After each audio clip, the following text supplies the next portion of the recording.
Greetings everyone! Today we're going to explore adding and subtracting polynomials. You'll want to remember a few things from our previous lesson, such as how to write polynomials in standard form, which means descending exponent value on the variable. You'll also need to know what like terms are. So, for example, x squared and x are not like terms, but x squared and 2x squared are like terms. So let's jump right into an example. You might need to pause this video to jot down the notes and the example. For adding polynomials, we're going to look at two ways. We're going to look at adding them horizontally and adding them vertically. When it comes to tests and worksheets, you will get to decide which way works best for you. So to add horizontally, you're going to add like terms. I've used colors and symbols to help me with this process, so I'm going to show you a few ways to do that as well. So starting off, I'm going to look for all the x cubes. You can use the color, or sometimes I use 3 lines under all the x cubes. So if I'm going to add all those x cubes together, I'm going to have an 8x cubed. If I take a look at the x squared, I have a positive 3x squared and a minus 1x squared. If I combine those terms by adding, I have a positive 2x squared. If I take a look at my x values, I have a negative 7 and a positive 4. If I combine, I have a minus 3x. And for constants, I tend to use a curve like a C for constant. If I have a positive 10 plus a negative 1, I have a positive 9. Double check that your answer is in standard form, meaning your exponents are descending, and they are. So I can leave this as my final answer. Let's try another example. For this one, please pause the video, write the example down, try it on your own, and then press play. All right, let's take a look. For my x squared, I have 1 and negative 9, which would get me to a negative 8x squared. I have a positive 3x, a minus 4x, which would be a minus 1x. And I have a minus 4 and a positive 2, which would be a minus 2. It's in standard form, so that's my final answer.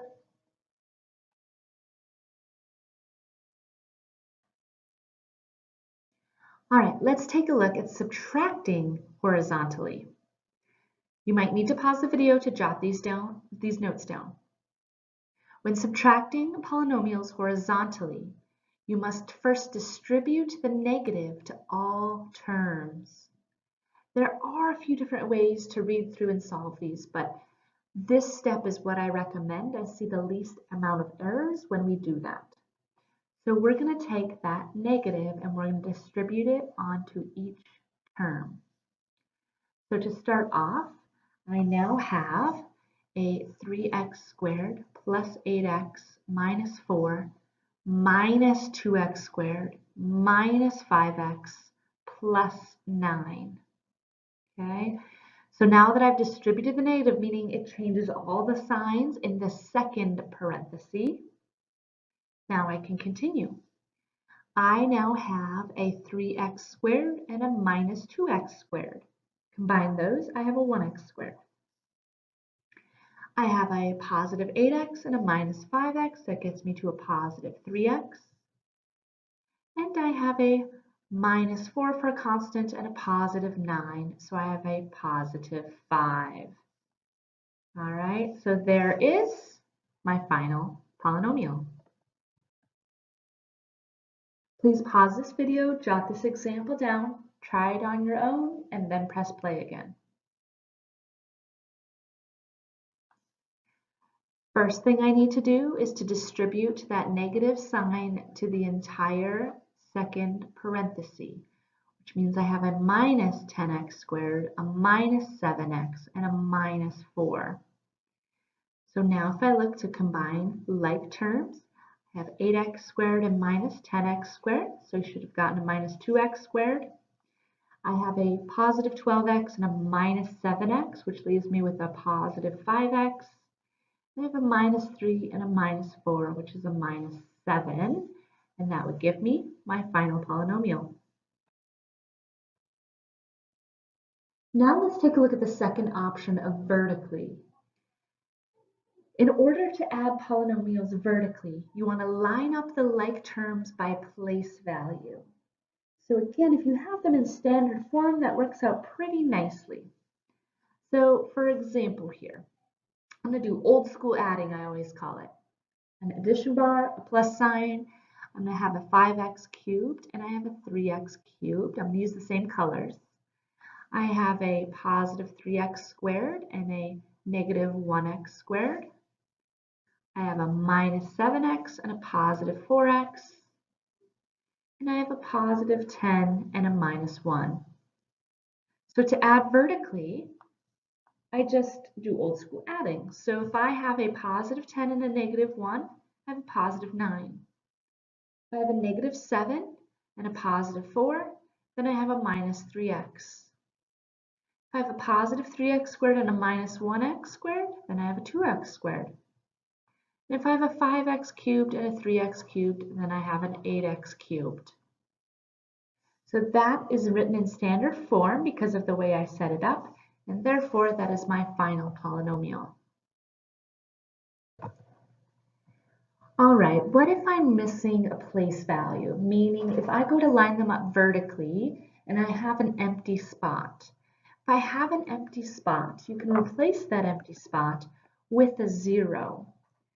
So in this case, I was missing an x squared in the second polynomial, so I filled in a 0x squared. So when I line them up, then I have at least a placeholder in every spot. So again, this is in standard form already. I'm going to add vertically, and it doesn't change much. It actually makes your addition or subtraction easier because I'm adding a 0, which makes life a little easier. Let's try this example. Please pause the video, jot it down, try it on your own, and then press play again.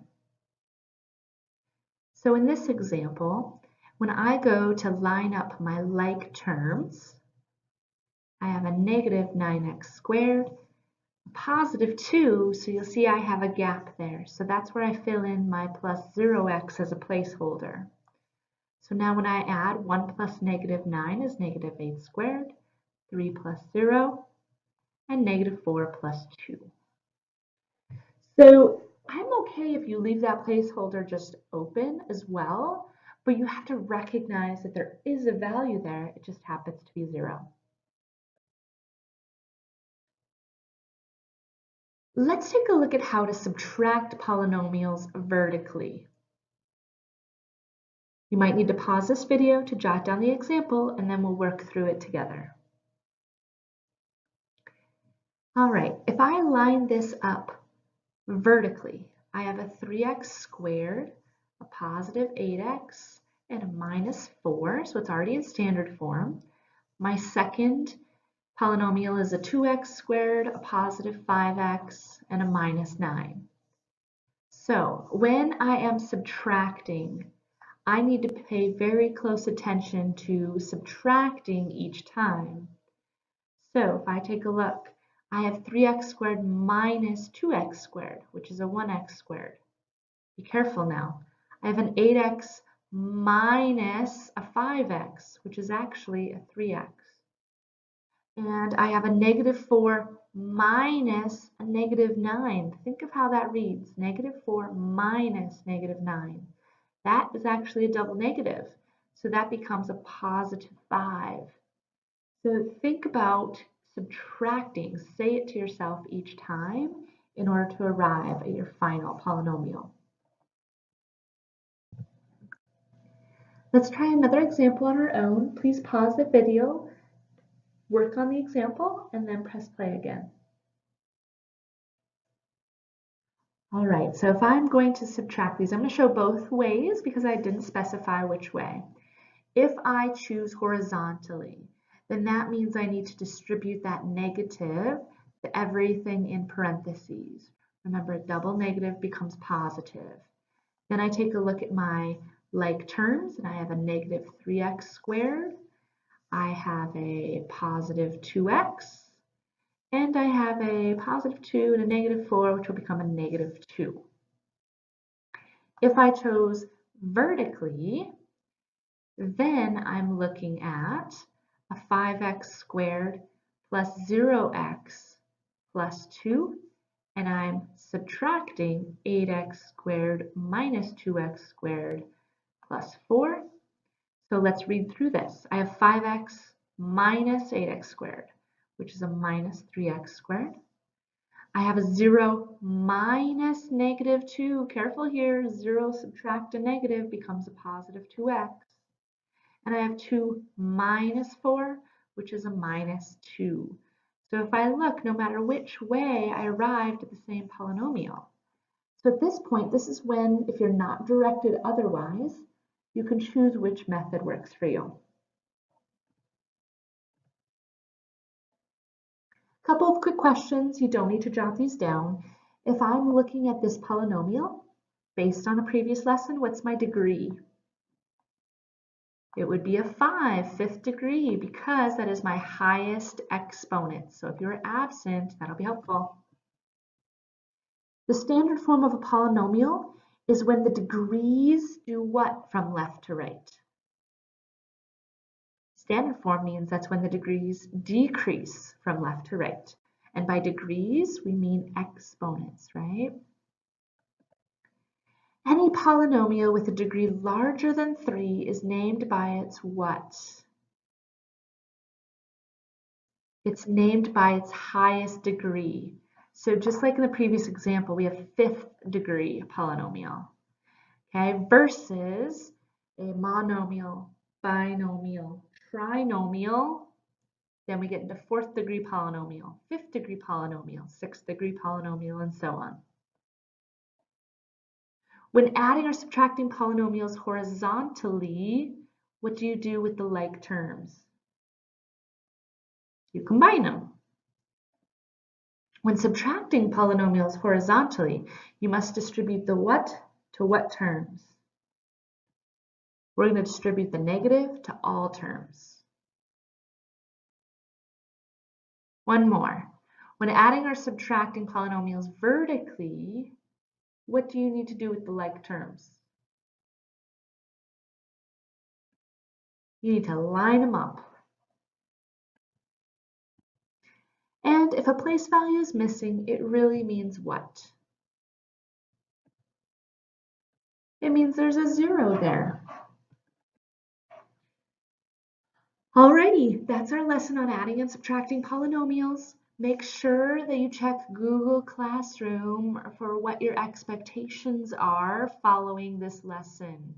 Okay, keep track of what's due. Make sure to check PowerSchool for any missing assignments. And if you have any questions, just let me know. Until next time, have a good one.